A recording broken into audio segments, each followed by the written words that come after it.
ایک جانب وزیر خارجہ شاہ محمود قریشی کے کشمیر کے معاملے پر OIC کے کردار اور اس میں سعودی اثر و رسوخ کے بارے میں بیانات کے بعد سعودی عرب نے مشتعل ہو کر پاکستان سے ادھار تیل کی سہولت واپس لے لی ہے، جبکہ $3 ارب میں سے $1 ارب بھی دباؤ ڈال کر واپس لے لیے گئے ہیں۔ میڈیا رپورٹس کے مطابق پاکستان اور سعودی عرب کے تعلقات تاریخی گراوٹ اور بگاڑ کا شکار ہو چکے ہیں۔ سینئر صحافی محمد مالک کا دعویٰ ہے کہ سعودی عرب نے پاکستان سے $1 ارب مزید واپسی کا مطالبہ کر دیا ہے۔ یاد رہے کہ پاکستان نے اس سے پہلے جو $1 ارب واپس کیا ہے وہ بھی چین سے ادھار لے کر سعودی عرب کو دیا گیا ہے۔ اس سے پاکستان کی معاشی صورتحال کا بخوبی اندازہ لگایا جا سکتا ہے۔ اسی حوالے سے جریدے مڈل ایسٹ مانیٹر نے سعودی ذرائع کے حوالے سے اپنی رپورٹ میں لکھا ہے کہ سعودی عرب پاکستانی وزیر خارجہ کے بیانات پر شدید برہم ہے اور یہی بیانات ہی تھے جو سعودی معاشی پیکج کی اچانک معطلی کی وجہ بنے۔ جریدے نے لکھا ہے کہ یہ پاکستان سعودی تعلقات میں بگاڑ کا ایک نیا سنگ میل ہے اور معاشی بحران سے نبردآزمہ پاکستان کے لیے اس کے مضمرات دور رس ہو سکتے ہیں۔ لیکن تازہ ترین پیش رفت کی جانب دی نیوز کی ایک خبر نے اشارہ کیا ہے جس کے مطابق اس ساری صورتحال کے بیچ پاکستان کے army chief general Qamar Javed Bajwa سعودی عرب کا دورہ کریں گے۔ یہ دورہ اگلے ہفتے میں شیڈول کیا گیا ہے اور اس دورے کو موجودہ صورتحال میں بہت اہمیت کا حامل قرار دیا جا رہا ہے۔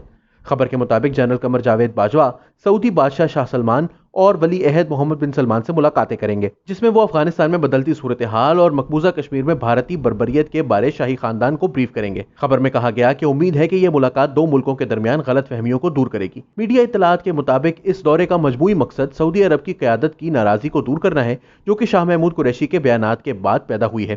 اس حوالے سے اس ہفتے میں پیر کے روز آرمی چیف سے سعودی سفیر نے ملاقات کی تھی، جس کے بعد ہی اس دورے کے متعلق خبر سامنے آئی ہے، جس کے بعد قیاس ہے کہ اس ملاقات میں ہی یہ معاملات طے ہوئے۔ کشمیر کے معاملے پر وزیر خارجہ شاہ محمود قریشی نے ایئر وائی کو متنازع انٹرویو دیا تھا، جس میں انہوں نے کہا تھا کہ کشمیر کا معاملہ پاکستان کے لیے حساس ہے، خلیجی ممالک کو یہ سمجھنا ہوگا۔ میں OIC کو بصد احترام کہہ رہا ہوں کہ ہماری کشمیر پر امیدیں زیادہ ہیں۔ سعودی عرب کا اثر و رسوخ OIC پر بہت ہی زیادہ ہے۔ ہم چاہتے ہیں کہ مسلم ممالک کے وزرائے خارجہ کا اجلاس بلایا جائے اور اگر یہ نہ بلایا گیا تو پاکستان معاملات اپنے ہاتھ میں لینے پر مجبور ہوگا۔ انہوں نے کہا کہ وہ پھر وزیر اعظم عمران خان کو کہیں گے کہ وہ ان ممالک کے وزرائے خارجہ کا اجلاس بلائیں جو کشمیر کے معاملے پر پاکستان کے موقف کے ساتھ ہیں۔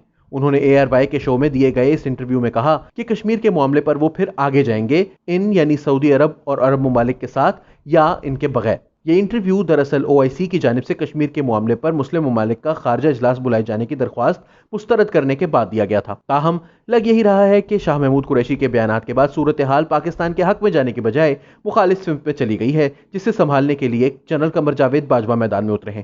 یہاں یہ واضح کرنا ضروری ہے کہ گزشتہ برس بھارت کی جانب سے کشمیر کو انڈین یونین ٹیریٹری کا حصہ بنانے کے بعد سعودی عرب اور متحدہ عرب امارات نے بھارتی وزیر اعظم نریندر مودی سے ملاقاتیں کی تھیں اور ان ممالک کی جانب سے مودی پر ستائش و انعامات کی برسات کی گئی تھی، جبکہ دوسری جانب ترکی اور ملیشیا کی طرف سے پاکستان کے موقف کی حمایت کی گئی تھی۔